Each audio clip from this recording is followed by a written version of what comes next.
গোপালগঞ্জে বিশ্ব জনসংখ্যা দিবস উপলক্ষে ওয়াক দ্য টক নামে ইভেন্টের আয়োজন করা হয়েছে। বিশ্ব স্বাস্থ্য সংস্থার সহযোগিতায় আজ দুপুরে এই ইভেন্টের আয়োজন করে বাংলাদেশ মেডিকেল স্টুডেন্টস সোসাইটি।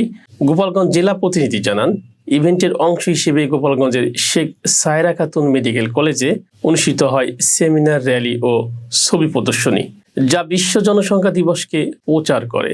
এবছরের ইভেন্টের থিম ছিল সুজীবন সুপরিবার, স্বাস্থ্যকর পরিবার, স্বাস্থ্যকর জীবন, মাতৃ ও শিশু স্বাস্থ্য এবং বিশ্ব জনসংখ্যা দিবস বিষয় নিয়ে আয়োজিত সেমিনারে বিশিষ্ট অতিথিদের মধ্যে বক্তব্য রাখেন শেখ সায়রা খাতুন মেডিকেল কলেজের অধ্যক্ষ অমল চন্দ্র পাল, 500 শয্যা বিশিষ্ট শেখ সায়রা খাতুন মেডিকেল কলেজ হাসপাতালের উপপরিচালক Niaz Mohammad, doctor Rina Rani Saha, doctor Mohammad Shafiqul Islam, doctor Golam Mostafa, doctor SM Alinur Islam, doctor Niksar Akhtar, doctor Arunima Kamal Tumpa, doctor বহিটলার বিশ্বাস এবং শিক্ষার্থী লাবণ্য ও মিম।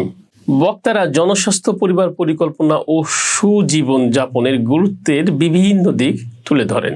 BMSS এর লোকাল কমিটির প্রেসিডেন্ট মাইশা বিনতে ফয়েজ জানিয়েছেন, বিশ্ব স্বাস্থ্য সংস্থার বাংলাদেশের সহযোগিতায় এই উদ্যোগে দেশটির 8টি বিভাগের 40টি মেডিকেল কলেজের 5000 শিক্ষার্থীর অংশগ্রহণে এটি বাংলাদেশ মেডিকেল শিক্ষার্থীদের দ্বারা সংগঠিত সবচেয়ে বড় ইভেন্ট।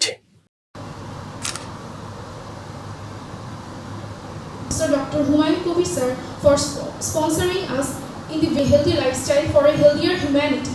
World Health Organization অধ্যক্ষ ডক্টর অমল চন্দ্র স্যার,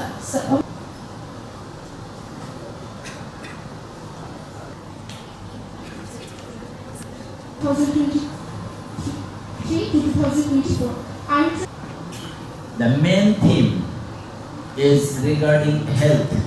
শ্রদ্ধেয় অধ্যক্ষ ডক্টর অমল চন্দ্র স্যার, আমি তোমাদের সবার উত্তরোত্তর কখনোই নিরাশ হয়ে ফিরিনি, কখনোই হতাশা নিয়ে ফিরিনি এবং সমাধান সাথে কাজ করেছে আমাদের সাংবাদিক ভাইরা এবং আমাদের থেকে অগ্রসর তোমরা সাফল্যমণ্ডিত হবে এটা আশা করছি। আর মঞ্চের সামনে উপস্থিত আমার বিভিন্ন ইয়ারের ছাত্রছাত্রী বিবেক ভিত্তিক প্রকাশ দিয়ে তোমার শ্রেষ্ঠ করে ডাক্তার শেখ মোহাম্মদ শফিকুল ইসলাম স্যারকে সহকারী অধ্যাপক,